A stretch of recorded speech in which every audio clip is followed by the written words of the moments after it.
Ils ont l'armée, mais vous ne réalisez pas que nous avons Allah avec nous. Et Allah avec nous est plus important que toute la puissance qu'ils ont. Mais malheureusement, les musulmans sont faibles.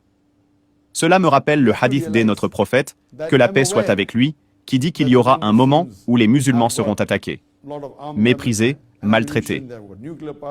L'un des sahaba a demandé, « Est-ce parce que les musulmans seront moins nombreux ?» Le prophète a répondu que non. Ils seront nombreux, mais ils seront comme une bande de copains.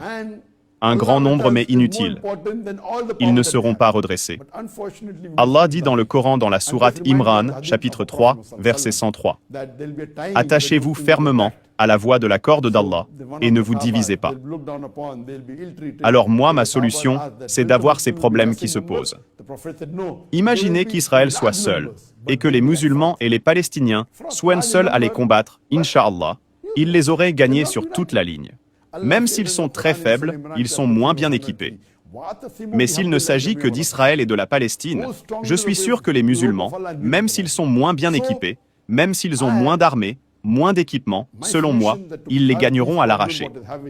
Mais les grandes puissances du monde, l'Amérique et le Royaume-Uni, les soutiennent. Et que font les pays musulmans? Rien. C'est une honte pour nous.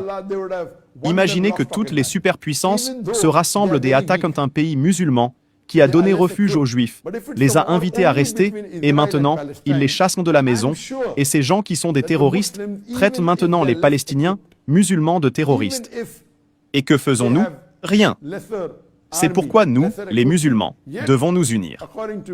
Et il y a des alliances que vous pouvez faire. Et des alliances profitables.